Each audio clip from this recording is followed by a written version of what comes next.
लेकिन जिस प्राण शक्ति की मैं बात कर रहा हूं, जिससे साधना की दिशा निर्धारित होती है, जिससे साधना में परिवर्तन होते हैं, चेतना में परिवर्तन होते हैं, वो सूक्ष्म प्राण है। तो साधना के शुरू होते ही प्राण शक्ति जब अंदर की तरफ प्रवाहित होने लग जाती है, तो सबसे पहला प्रभाव जो पड़ता है, शरीर जो है वो पूरी तरह से कमजोर होना शुरू हो जाता है, इम्यूनिटी वीक हो जाती है। ये साधना का शुरुआत है। किसी के जीवन में 5 वर्ष, 10 वर्ष, 20 वर्ष, 30 वर्ष, 40 वर्ष, 50 वर्षों तक ये घटना घटती नहीं। उनका परीक्षण शुरू ही नहीं होता, उनकी साधना की तैयारी शुरू ही नहीं होती। ये बड़ा अजीब है। तो जिसकी साधना में उथल पुथल हो रहा है, जिसका जीवन अस्त व्यस्त हो रहा है, वो पहली बात तो है कि वो सौभाग्य है उसका कि ईश्वर ने उसको उस पथ के लिए स्वीकृति तो मिल गई कि हाँ चलो तुम्हारा परीक्षण करते हैं, देखते हैं कि तुम कहां तक जाते हो। और ये जो समय है, ये जो संकट का समय है, ये जो टूटने का समय है, क्योंकि आपका नव सृजन होना है, तो पुराना चेतना टूटनी है आपकी। ये जो टूट जाने का समय है पूर्ण रूप से, ये सबके लिए अलग अलग होता है, जैसे मैंने बताया। और इस टूटते हुए समय से भी लोग बाहर निकल जाते हैं। लोग सरेंडर ईश्वर को ना करके, गुरु को सरेंडर नहीं करके, वो गुरु को छोड़कर चले जाते हैं। और ऐसे लोग भी मैंने देखे हैं, और मैं उन्हें जब जाते हुए देखता हूं, मुझे पता है कि तुम्हारा जो समस्या भी चल रही थी ध्यान में, जो तुम्हें समझ नहीं आ रही, तुम्हारी ईगो है या तुम्हारा कॉन्सेप्ट है ध्यान का, या तुम जो कुछ भी सोच के आओ, वो सब कुछ जब बदलने लगता है, उनको लगता है कि जो मैंने सोचा है समझा है वो तो हो नहीं रहा, तो वो चले जाते हैं। मेरे हृदय से ऐसा उनके लिए भाव और पुकार आती है कि रुक जाओ, मत जाओ, यही रास्ता सही है। क्योंकि मैं उसी रास्ते पर चल के आया हूं, मेरा ध्यान उसी रास्ते पर चल के आया है, मैं जानता हूं कि ये होता है, मत जाओ। लेकिन वो चले जाते हैं।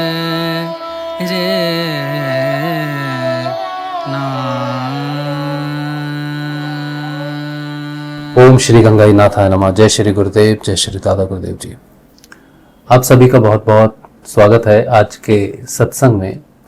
मेरा नाम राजशिव है और मैं एक सिद्ध योग साधक हूँ। और सिद्ध योग की साधना से जो परिवर्तन आते हैं, उन्हीं के प्रचार प्रसार में ये सत्संग चलता है। आज मैं आपसे बात करूँगा कि साधना जब आप शुरू करते हैं, तो शुरुआत में कुछ समय के लिए हो सकता है कि साधना का प्रभाव आपको नजर नहीं आता है, सब कुछ नॉर्मल चलता है, या जिस तरह के अनुभव दूसरे लोग आपको बताते हैं वैसा अनुभव आपको नहीं होता है। कुछ समय के बाद जब आप में परिवर्तन आने शुरू होते हैं, तो आपका जो जीवन है वो बदलना शुरू होता है। लेकिन बदलने का मतलब ये नहीं है कि आपने जैसा सोचा है साधना में वैसा ही हो। साधना सभी के जीवन को अलग तरह से बदलती है। और साधना की सबसे अच्छी बात, प्यारी बात यह है कि जब भी जीवन में, साधक के जीवन में जब भी परिवर्तन आता है, तो उसने चाहे कितना भी सुना हो साधना के बारे में, साधना के परिवर्तन के समय में उसे ऐसा लगता है कि ये सब मेरे साथ जो हो रहा है, ये किसी और के साथ हो रहा होगा कि नहीं हो रहा होगा, या मेरे साथ हो रहा है, अकेले मेरे साथ ही हो रहा है, मेरे जीवन में क्या हो रहा है, मुझे कुछ समझ में नहीं आ रहा है।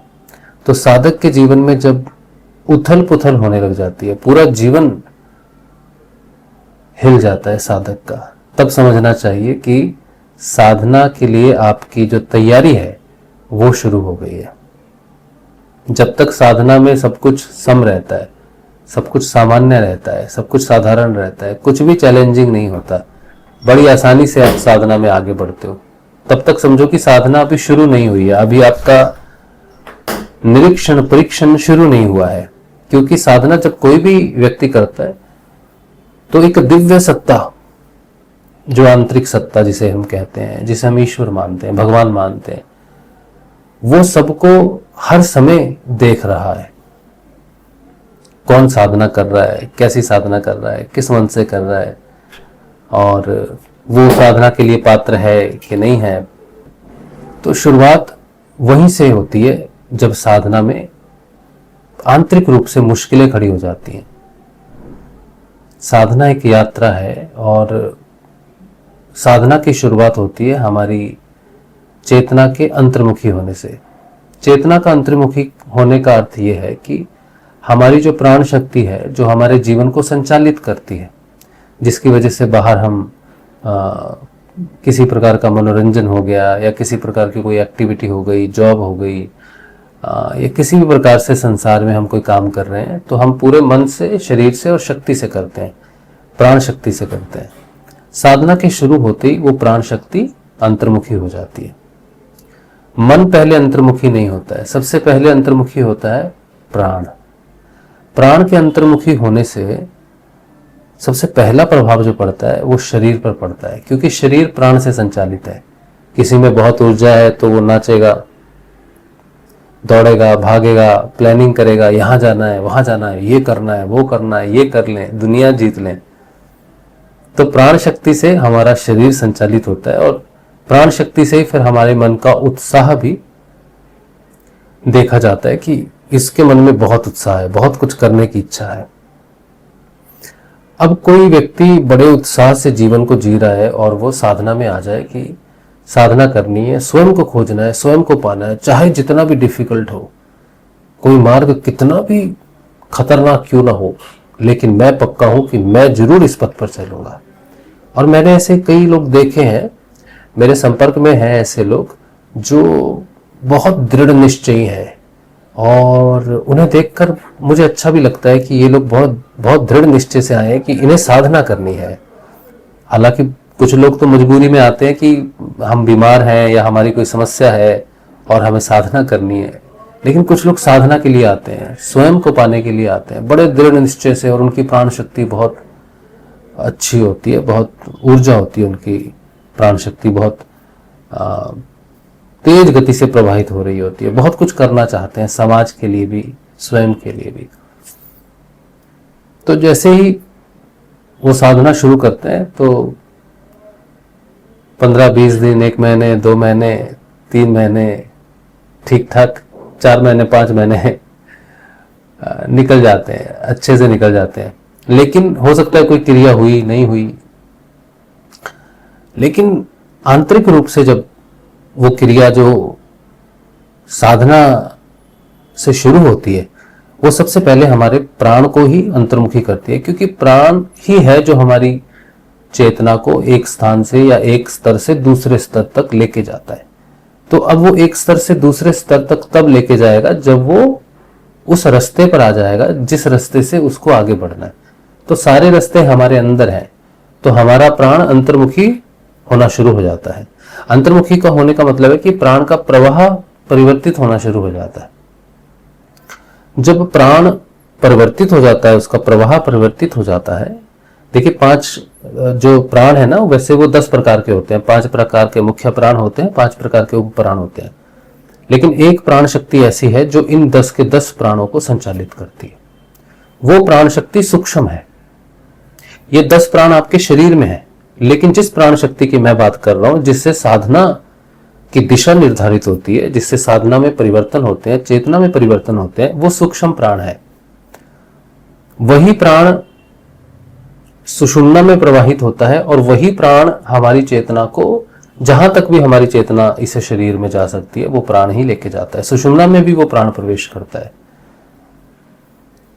तो साधना के शुरू होते ही प्राण शक्ति जब अंदर की तरफ प्रवाहित होने लग जाती है, तो सबसे पहला प्रभाव जो पड़ता है वो होता है शरीर पर पड़ता है। पहला प्रभाव, शरीर जो है वो पूरी तरह से कमजोर होना शुरू हो जाता है, इम्यूनिटी वीक हो जाती है। ये साधना का शुरुआत है। जब आप, जैसे कहते हैं ना कि आप अगर क्वालिफाई करोगे तब आप आगे जा सकते हो, तो ये यहां से क्वालिफिकेशन का प्रोसेस शुरू होता है, यहां से ट्रेनिंग का प्रोसेस शुरू होता है कि ये व्यक्ति आगे आत्म रूप से चेतन होगा कि नहीं होगा। तो प्राण जैसे ही साधना के कारण, नाम जप के कारण, ध्यान के कारण अपने रास्ते अंदर बहने लगते हैं, तब शरीर को वो प्राण ऊर्जा मिलती नहीं है। तब शरीर बहुत ज्यादा थका रहता है, व्यक्ति खड़ा खड़ा भी थक जाता है, 4 कदम चल के थक जाता है, सीढ़ियां चढ़ने में हाँफ जाता है। अब शरीर थका रहेगा तो क्या होगा, बस पड़े रहो।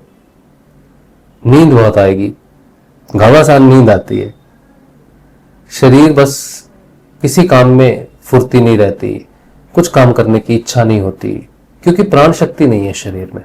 तब समझ में आता है कि जो कुछ भी हो रहा था, ये तो मैं तो अपने आप को बड़ा बड़ा बली समझता था, मैं तो अपने आप को बड़ा समझता था कि मैं ये कर लूं वो कर लूं, अब तो मैं कुछ नहीं कर पा रहा हूं, मेरे हाथ में कुछ भी नहीं है। ये रियलाइजेशन आती है क्योंकि प्राण अब सूक्ष्म शरीर में बहने लगा है, अंदर बहने लगा है, चेतना को उसको उठाना है। तो शरीर में इम्यूनिटी वीक होना, लेथार्जिक हो जाना, सुस्ती हो जाना, नींद बहुत आना, बीमार हो जाना, ये पहली घटनाएं घटती हैं शरीर के साथ।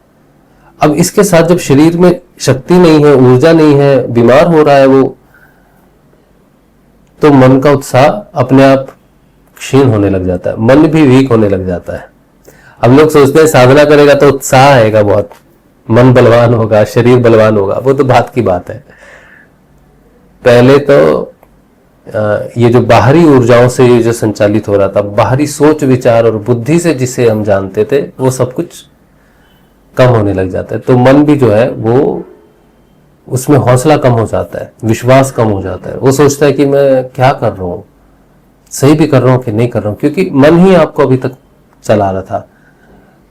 तो मन भी शंकाओं से भर जाता है, उस गुरु के प्रति, उस साधना के प्रति शंकाओं से भर जाता है कि पहले ही अच्छे थे, तो पता नहीं क्या ही हो रहा है, लोग क्या बोलते हैं, मेरे साथ क्या हो रहा है। अब ये सच्चाई है, ये साधक का स्वयं का साक्षात्कार है, जब उसे समझ में आता है कि साधना सच में आसान नहीं है। जो संत हुए हैं, विद्वान हुए हैं, उन्होंने क्यों कहा कि साधना बहुत मुश्किल है, शायद इसीलिए कहा होगा। तो शरीर, प्राण अंदर हो जाते हैं, शक्ति कम हो जाती है, शरीर सुस्त हो जाता है, मन का उत्साह खत्म हो जाता है कुछ करने का, इच्छाएं धीमी पड़ जाती हैं, कमजोर पड़ जाती हैं, और बुद्धि सोचने समझने की शक्ति खो बैठती है, कंफ्यूज हो जाती है, डाउट में आ जाती है कि मैं क्या करूं क्या नहीं करूं। तो ये चारों स्तर ऐसे प्रभावित होते हैं कि मनुष्य का अस्तित्व हिल जाता है। अब ये चीज कब तक रहती है, या ये चीजें कब तक रहेंगी? तो या तो आपके पास ऐसा कोई मार्गदर्शक हो, ऐसा कोई व्यक्ति हो जो इस पथ पर चला हो, जिसने इन चीजों को अनुभव किया हो, तो आपको बताए कि सब कुछ ठीक है। लेकिन ज्यादातर ऐसे समय में हम खुद ही डिस्कनेक्ट हो जाते हैं हर चीज से। वीडियोज हो, पुस्तकें हो, किसी भी चीज से कनेक्ट नहीं रह पाते उस समय। तो हमें बाहर से मार्गदर्शन मिलना लगभग बहुत कम हो जाता है। तो किसी का बहुत ही भाग्य हो, किसी को पता चले कि ये सब साधना में हो रहा है, टिके रहो, बने रहो, तो भाग्य अच्छा है, गुरु की कृपा है, भगवान की कृपा है कि तुम ऐसे समय में आगे बढ़ जाओ। तो ऐसे समय में आपको ऐसे चरित्रों का अध्ययन करना चाहिए जो साधन पथ पर चले हैं। ऐसे लोगों को सुनना चाहिए जो साधना में आगे बढ़े हैं, आत्म रूप से चेतन हुए हैं। ऐसे लोगों की मित्रता, साथ और सत्संग बहुत अनिवार्य हो जाता है। और ये जो समय है आपके साथ, ये बहुत लंबा भी हो सकता है। मेरे अपने अनुभव में मेरे साथ ये 5 वर्षों तक रहा था। 5 वर्षों तक मेरा जीवन जो है वो ऐसा, मतलब उधड़ा है तो मुझे कुछ भी समझ में नहीं आता था। रोने के सिवाय, तड़पने के सिवाय, प्रार्थनाओं के सिवाय, गालियां देने के सिवाय मेरे पास कुछ भी नहीं था। कुछ नहीं कर सका मैं, सिर्फ तड़पना तड़पना तड़पना, सिर्फ तड़पना है और कुछ भी नहीं है। अगर आपका भाग्य है, अच्छा है कि आपको आत्म रूप से चेतन होना है, तो उस सारी तड़प से आपको कोई रास्ता नहीं मिलता है, आप निकल ही नहीं सकते उसमें से। वो ऐसा एक जाल है, ऐसा का भंवर है जिसमें आदमी फंस जाए तो बाहर नहीं निकल सकता। और वो इसलिए नहीं बाहर निकल सकता क्योंकि उसे आत्म रूप से चेतन होना, उसे दूसरी तरफ का द्वार खोलना है, जिसे हम हृदय द्वार कहते हैं। तो बहुत तड़पन है, बहुत दम घुटता है। कैसे इस चीज को बताएं कि बिल्कुल भी आसान नहीं है। मेरा 18 साल का बेटा है, मैं उसे रोज बोलता हूं कि बेटा ये रास्ता बहुत मुश्किल है, बहुत मुश्किल है, ध्यान बहुत मुश्किल है। तो आज की बात है, आज भी मैंने उससे यही बोला। उसने मुझसे कहा कि आप क्यों एक ही बार बात बोलते रहते हो, समझ गया, मैं समझ गया। मैंने कहा नहीं समझा बेटा, जब तक तू ध्यान नहीं करेगा तब तक तुझे नहीं पता चलेगा। तो मैं अपने बेटे से प्यार करता हूं, इसलिए उसे कहता हूं कि तू अभी ध्यान करेगा तो अभी मुसीबतों में पड़ जाएगा, तो मैं समझा सकता हूं तुझे। हालांकि मुझे मालूम है कि कोई पिता हो, माता हो, बंधु हो, कोई भी हो, जब व्यक्ति साधना से गुजरता है, साधना के उस भंवर में पड़ता है जिस भंवर के उस तरफ जागृति है, तब वो किसी की नहीं सुनता। तब तो सिर्फ ईश्वर की इच्छा हो कि इसे इस भंवर से पार जाना है, इसे आत्म रूप से चेतन होना है, तब वो कितना भी तड़प ले, कितना भी रो ले, कितना भी कराह ले, कितनी भी पुकार कर ले, कुछ नहीं होता। और वो तब तक होता है जब तक वो सरेंडर नहीं कर देता। वो जितना लड़ता है, जितनी कोशिश, जितना प्रयास करता रहता है, उतना ही विफलता उसके हाथ लगती है। तो साधना पर हमेशा समर्पण होना चाहिए। और मैं ऐसे समर्पण को बोलता हूं कि अभी मैंने कुछ दिन पहले सत्संग किया था कि साधना में केवल मृत व्यक्ति ही आगे बढ़ता है। साधना का मतलब ही है मरना। साधना आपको व्यक्तिगत रूप से मार देती है, लेकिन आत्म रूप से चेतन करती है। तो जितने भी प्रयास, श्रम, या जितनी भी पुकार, प्रार्थनाएं, या जितना भी हम प्रयास करते हैं कि ये हो जाए, वो हो जाए, ठीक हो जाए, नाम जप लूं, ये कर लूं, कैसे ठीक होऊंगा, कैसे रास्ता मिलेगा, ये सारा कुछ हम व्यक्तिगत चेतना से प्रयास करते हैं। उसी व्यक्तिगत चेतना का जब हम पूर्ण समर्पण कर देते हैं कि जो कुछ भी हो रहा है उसको होने दो, बस मैं स्वीकार कर लेता हूं कि कुछ नहीं है, आगे कुछ भी नहीं है।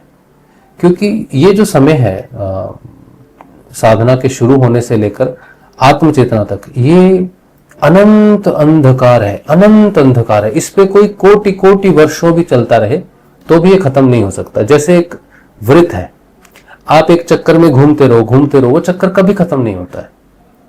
तो ये जो व्यक्तिगत चेतना की तड़प है, ये जो व्यक्तिगत चेतना का सर्वाइव करने का जो इंस्टिंक्ट है, ये कभी खत्म नहीं होता, ये प्रयास करता ही रहता है। लेकिन ईश्वर बड़ा दयालु है, वो अगर प्रसन्न है तो वो आपके जीवन में ऐसी परिस्थितियों को जल्दी ला देता है जिससे आप अपने गुरु को, जिसके बताए अनुसार आप साधना कर रहे हो, उसको आप अपने प्राणों का समर्पण कर देते हो। यही वो प्राण का समर्पण है कि प्रभु ये आपके हैं।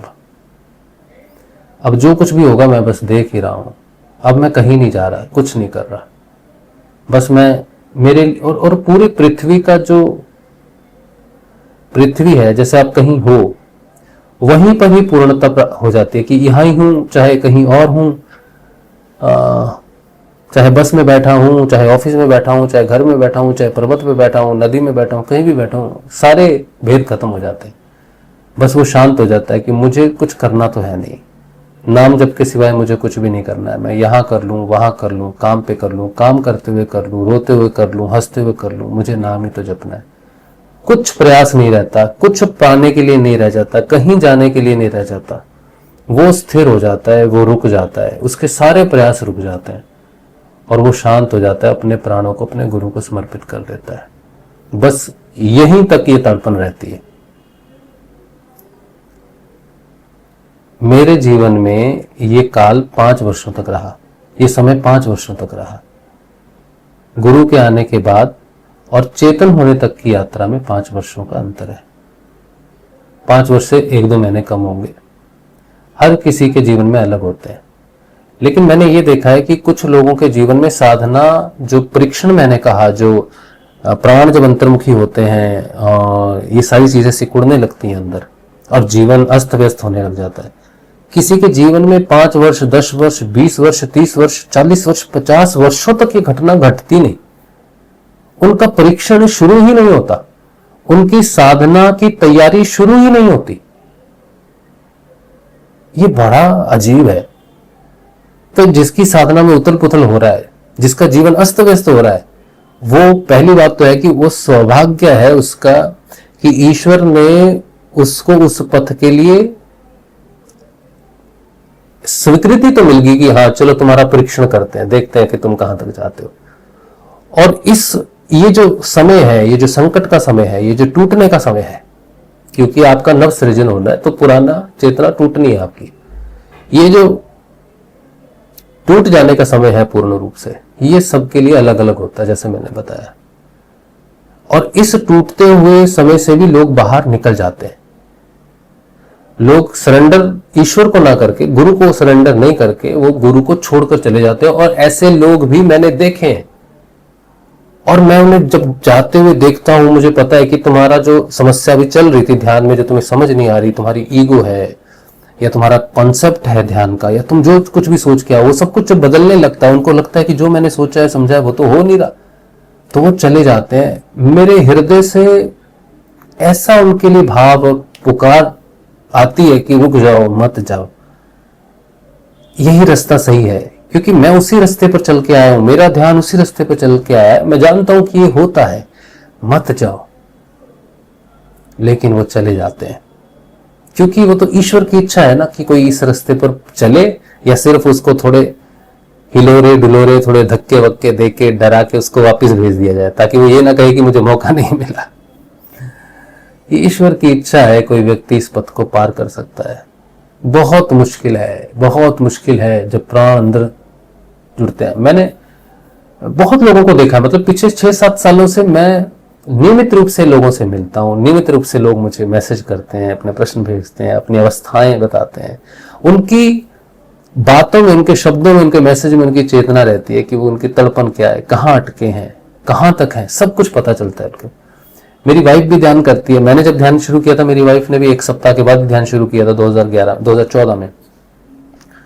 आज भी वो मुझे एक ही बात कहती है कि ये पथ इतना मुश्किल क्यों है, जरूरी है क्या इस पर चलना, क्या आराम से जीवन जी के नहीं हो सकता काम? तो मैं से कहता नहीं हो सकता, रास्ता ही वही है, एक ही रास्ता है, उस पर चलना ही पड़ेगा तुमको। चाहे तुम इस जीवन में तड़प लो, चाहे तुम किसी और जीवन में तड़प लो, वो ऐसे ही होना है। किसी भी जीवन में तुम्हारा कल्याण होगा, किसी भी जीवन में तुम आत्मचेतन होंगे, यही रास्ता है। इस रास्ते पर चलने के लिए लोग कितना प्रयास करते हैं, कितना त्याग करते हैं, कितनी मुश्किलों से गुजरते हैं, घर बार छोड़ देते हैं, संन्यास ले लेते हैं, तब भी इस पथ पर उनका पदार्पण होता नहीं है, चल ही नहीं पाते। इस समय जो हम ध्यान कर रहे हैं, सिद्ध योग का जो ध्यान कर रहे हैं, गुरुदेव श्री रामलाल जी स्याग का जो ध्यान है, इसमें तो कुछ भी नहीं करना है तुमको। इसमें तो स्वतः ही पदार्पण हो जाता है, इसमें तो स्वतः ही वो शुरू हो जाता है। लेकिन हम समझ ही नहीं पाते कि ये सारी समस्याएं क्यों होती है। तो अगर आपके साथ साधना में कुछ ऐसा हो रहा है जिससे आपका जीवन उथल पुथल हो गया, तो मैं आपसे हाथ जोड़ के बोलता हूं कि जाना नहीं, हार नहीं मानना। अगर तुम छोड़ दोगे साधना, चले जाओगे, तो सब वापस नॉर्मल हो जाएगा, तुम्हारा जीवन वैसे ट्रैक पे हो जाएगा। लेकिन वापस इसी रास्ते पर, इसी जगह पर आने के लिए तुम्हें कई जीवन लग जाएंगे।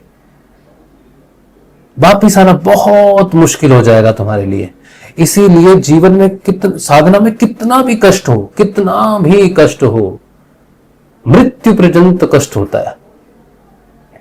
सब कुछ अस्त व्यस्त हो जाता है, सब कुछ बिखर जाता है, क्योंकि सब कुछ अस्थाई है। चाहे कितना भी बड़ा किसी का अंपायर क्यों ना हो, किसी का राज्य क्यों ना हो, कोई राजा महाराजा ही क्यों ना हो, उसका सब कुछ भी अगर बिखर जाए, टूट जाए, तब भी उसको नहीं हिलना चाहिए। आप इतिहास में देखोगे, आपको ऐसे राजा मिलेंगे, ऐसे शूरवीर मिलेंगे, ऐसे बलवान मिलेंगे जो साधन पथ पर चले और पूरी तरह से बर्बाद हो गए। वो सभी पूरी तरह से बर्बाद हो जरूरी नहीं है, टूटना अंदर से भी होता है, मानसिक रूप से भी होता है, प्राणिक रूप से भी होता है, शरीर से भी होता है। कोई शरीर से बहुत बीमार हो जाता है, वो भी टूटना है। कोई मन से बहुत ज्यादा विकृत हो जाता है, बहुत परेशान हो जाता है, वो भी टूटना है। किसी की ऊर्जा एकदम सिमट जाती है, बिल्कुल पड़ा जाता, कुछ भी नहीं कर पाता, बड़े उत्साह होते उसमें, उत्साह शून्य हो जाता है। कोई बहुत कंफ्यूज हो जाता है, बुद्धि से भटक जाता है। तो अलग अलग स्तर पर परीक्षाएं हो सकती हैं। किसी को कोई बहुत धन से जुड़ा हुआ है, बहुत साम्राज्य है उसके, बहुत कुछ है, वो उसका लगाव है, वहां टूटता है।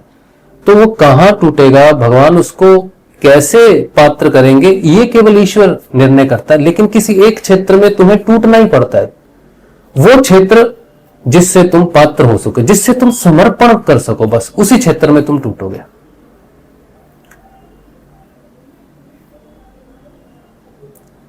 साधना कभी नहीं छोड़ो।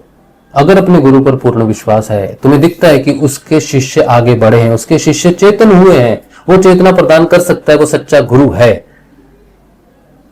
तो उसको नहीं छोड़ना। ठीक है, आज का सत्संग इतना छोटा ही रखते हैं क्योंकि लंबे सत्संग अब समय नहीं होता लोगों के पास, क्या कर सकते हैं। तो मुझे आशा है कि ये छोटा सा सत्संग हो लेकिन आपके लिए सहायक हो, साधन पथ पर आप रुके नहीं, झुके नहीं, टिके रहें, चलते रहें और समर्पण को समझें और अपने गुरु को समर्पित करें, बाकी कुछ मत करो। एक मंत्र जो गुरु ने दिया है उसी को जपो, उसी पर अपने प्राण प्रतिष्ठित करो, उसी को अपने प्राण मान लो कि मैं इसको छोड़ूंगा तो मरूंगा, इसको नहीं छोड़ सकता एक सेकंड के लिए भी। तो जपो तो केवल वही जपो। मेरा कहने का मतलब है सोते समय जागते समय कैसे आप करोगे, तो कहने का मतलब है कि आप जब भी जपो, कोई मंत्र आपको जपना है तो केवल वो जपो जो आपको आत्म चेतन देगा। आपको वो प्रिय है, वो मंत्र प्रिय है, वो स्तुति प्रिय है, वो करते आ रहे हो, ये करते आ रहे हो, ऐसा मत करो। समझो इस बात को कि सभी को नमस्कार करके, सभी देवी देवताओं से आशीर्वाद लेकर उस गुरु का दिया एक शब्द, एक मंत्र ही जपो, तभी तुम आत्म रूप से चेतन हो पाओगे। वरना ये पथ बहुत भयंकर है, भटकने वाला है। माया बहुत भयंकर है, बहुत निर्दयी है, बहुत निर्दयी है। वो तुम्हें शेष कर देगी, छोड़ेगी नहीं। इसीलिए तुम्हें अगर इस पथ पर बचना है, चलना है, आत्म रूप से चेतन होना है, तो केवल और केवल सिर्फ गुरु का दिया हुआ मंत्र ही जपना। बाकी सबको नमस्कार करके आज्ञा लेकर गुरु के चरणों में अपने आप को समर्पित करो, तभी पार पड़ेगी बेटा, नहीं तो नहीं पड़ेगी। ठीक है, चलो। जय श्री गुरुदेव, जय श्री दादा गुरुदेव जी। जय श्री गुरुदेव। मेरा नाम राजशिव है और अगर आप मेरी पहली पुस्तक आवाहन आत्म जागृति का खरीदना चाहते हैं तो आप मुझे व्हाट्सएप करें 8777211139। इस पुस्तक में मैंने बहुत ऐसे विषयों को समेटने की कोशिश की है जो साधक के जीवन में एक महत्वपूर्ण पड़ाव की तरह आते हैं और साधक के मन में हमेशा ये जिज्ञासा रहती है कि मैं सही पथ पर हूँ कि नहीं हूँ। मेरे को अगर नाद सुनाई दे रहा है तो मैं क्या करूँ, ए जपा जप क्या है, कब आता है, गुरुदेव के विषय में जानकारी है कि सच्चा गुरु जीवन में होता है तो कैसे जीवन परिवर्तित होता है, शिष्य का जीवन कैसा होना चाहिए, समर्पण कैसा होना चाहिए, साधना का उद्देश्य कैसा होना चाहिए, ध्यान करते करते जब मुझे नींद आ रही है तो वो तंद्रा है, योग निद्रा है या ध्यान है, ध्यान की क्या स्थिति है, इंद्रियातीत ध्यान क्या है। ऐसे बहुत सारे छोटे छोटे और बड़े बड़े विषय हैं जो मैंने इस पुस्तक में समेटने की कोशिश की है। अगर आप एक साधक है और आत्म जागृति के इच्छुक है तो आप मुझे व्हाट्सएप करें 8777211139 पर। जय श्री गुरुदेव जी।